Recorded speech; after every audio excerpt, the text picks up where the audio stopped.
Hey, hey everyone. If these kinds of real life family stories hit you right in the chest, go ahead and hit that subscribe button right now and tap the bell so you never miss one. I'd really appreciate it. Thank you. My dad didn't even try to keep his voice down. He slid the envelope across the kitchen table like he'd just won something and said, "We decided to give your wedding money to Emily. She actually deserves the big day." The whole room went dead quiet. Mom gave a little nod, like it was the most normal thing in the world. My sister Emily flashed this satisfied grin. I didn't cry. I just turned and looked at my fiancé, Jacob. The second he stood up, pulled his phone out of his pocket, and calmly asked, "Want me to tell them what I actually do for work?" Emily's smile vanished like someone yanked the plug out of the wall. But the real story didn't start at that dinner table. I grew up in a home where love came with a ranking system.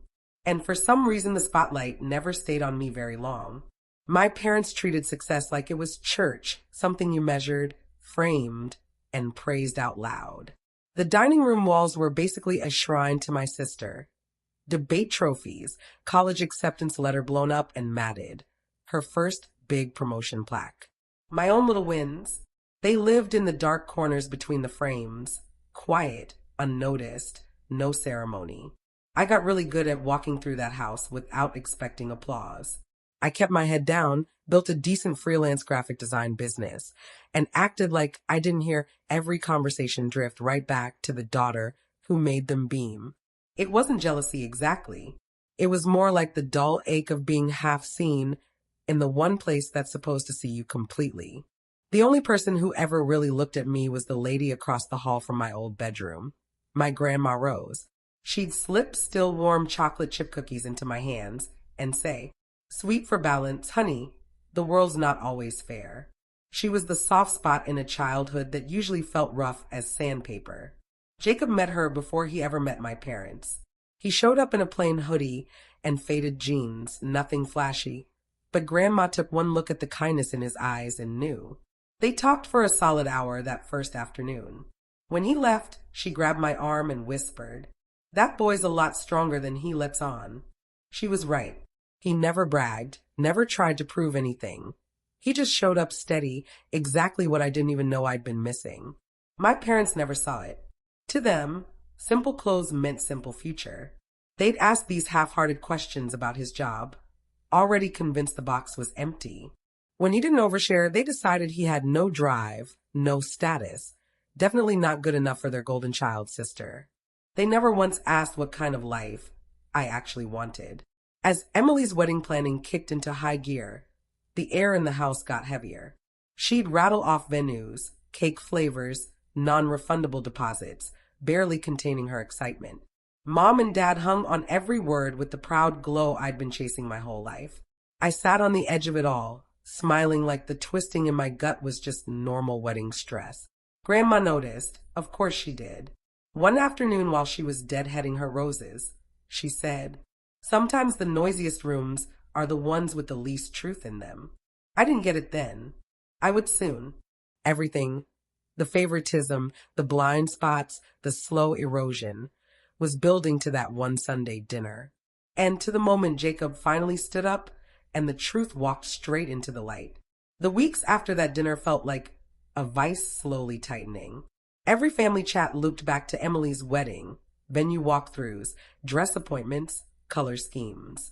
Mom kept saying a real wedding, like it was a verdict instead of a phrase. I tried to let it roll off me, but every time it landed like another gentle shove out of my own story. Dad didn't help. He'd give Jacob these tight, polite smiles, the kind people give when they think they're being big-hearted. One night, he stirred his coffee forever and said, "Stability's important, kids. Be careful about promises you can't keep." It sounded like advice. It was a warning. He didn't think we could make it without their version of success. Emily soaked it all up, glowing, completely unaware, or pretending to be. She'd sprawl on the couch describing peonies and string lights while my parents leaned in like it was the most fascinating thing they'd ever heard. I sat there, hands folded, wondering how a family can make endless space for one kid and leave the other hugging the wall. Then came the airport. Grandma had been told she was coming on the little family celebration trip. She got dressed up that morning, pressed blouse, favorite brooch, hope in her eyes that broke my heart. At the check-in counter, the agent frowned, typed, frowned again, and finally said, "I'm sorry, ma'am. There's no reservation under your name." My parents did that quick side-eye thing that lasts half a second, but screams everything. Emily stared at her phone like it might save her. Grandma's hand shook just a little while she fixed her purse strap. Maybe it's a glitch," she said softly. It wasn't a glitch. There had never been a seat for her. Watching someone you love get humiliated hits different. It's heavier, sharper. My parents threw out mix-up, misunderstanding. "We're so sorry." None of it touched her eyes. She just nodded, thanked the agent, and stepped aside with more grace than any of them deserved. I stood next to her, silent again. Didn't cry. Just looked at Jacob. Something hard and calm settled over his face, and I knew right then, this wasn't an accident. This was deliberate. The ride home was quiet. Grandma sat perfectly straight, hands folded, staring out the window. Every couple minutes she'd give this tiny nod, like she was agreeing with something only she could hear. When we pulled into her driveway, she thanked us with a smile that cracked me wide open. She moved slow, like the hurt had actual weight. Inside, the house smelled like lavender and old books, same as always. She went straight out the back door to her little patio garden. I watched her kneel among the roses, touching each one like she was saying sorry for leaving them all morning. When she finally spoke, her voice was rock steady. "They didn't forget me, Sarah. They decided I didn't need to come." She plucked a dead leaf. "People show you who they are in the small choices." That was a choice. I sat down in the dirt next to her. Didn't defend anyone. There was nothing left to defend. That night while she made tea, I opened my laptop and started digging. Financial elder abuse, red flags, patterns, laws. The more I read, the clearer it got. It wasn't just the plain ticket. It was the offhand comments about moving money around, Emily joking about reallocating grandma's savings, decisions made about her instead of with her. Everything clicked into place like a puzzle I never wanted to solve. Jacob walked in, read over my shoulder, and asked quietly, "You think they've gone that far?" "I think they stopped seeing the line years ago." He put a hand on my shoulder. "Then we don't wait for them to do it again." The next morning we sat down with an attorney who specializes in protecting seniors. She listened without flinching, asked sharp questions, laid out exactly what we could do.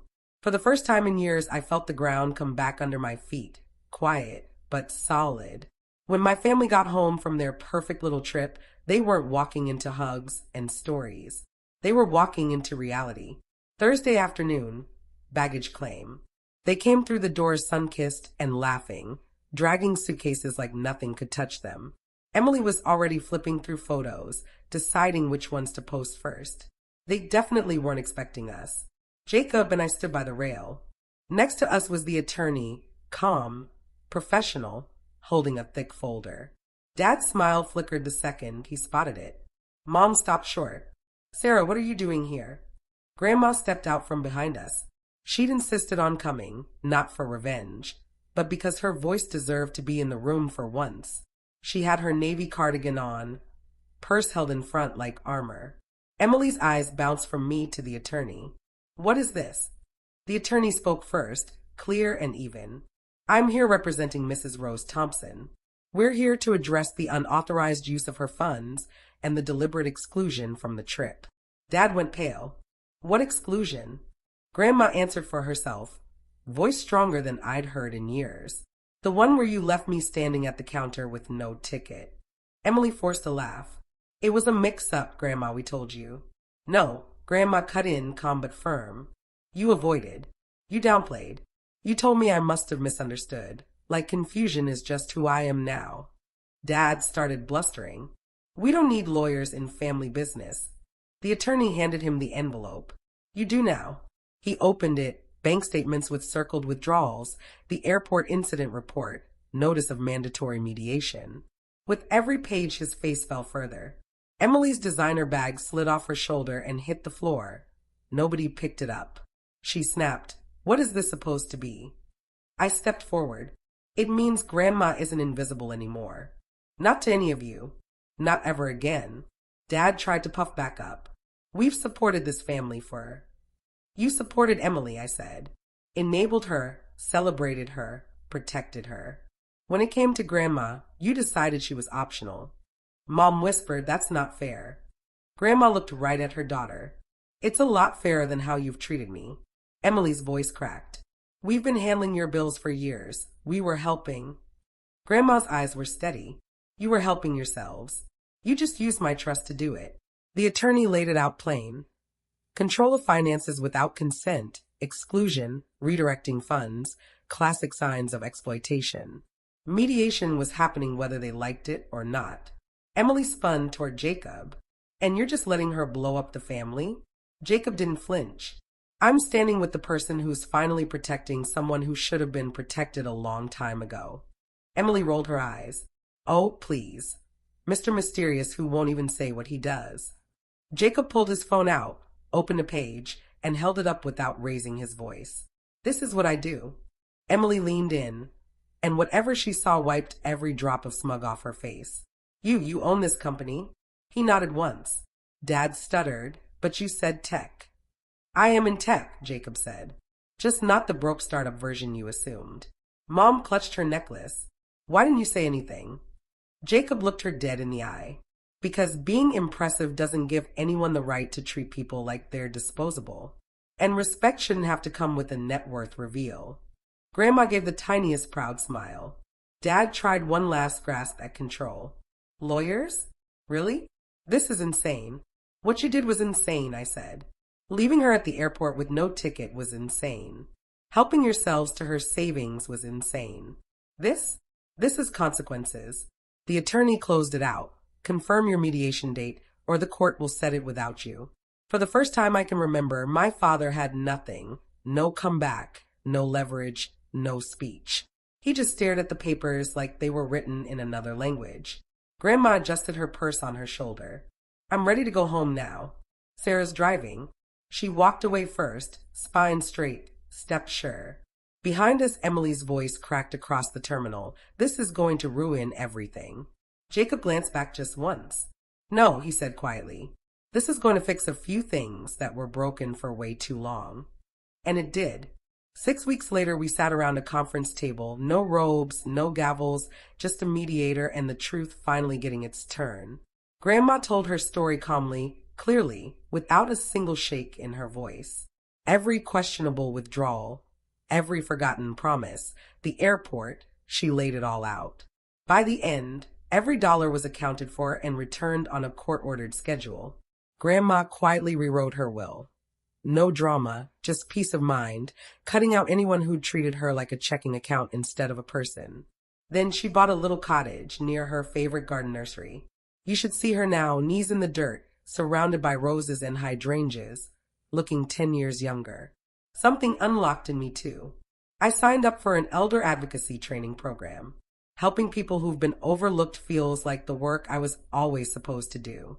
Sometimes when I drive by her garden and see her out there pruning, I still think about the question I want to ask all of you. Have you ever had to stand up and protect someone from the very people who were supposed to love them most? Because real family isn't just the people who share your blood.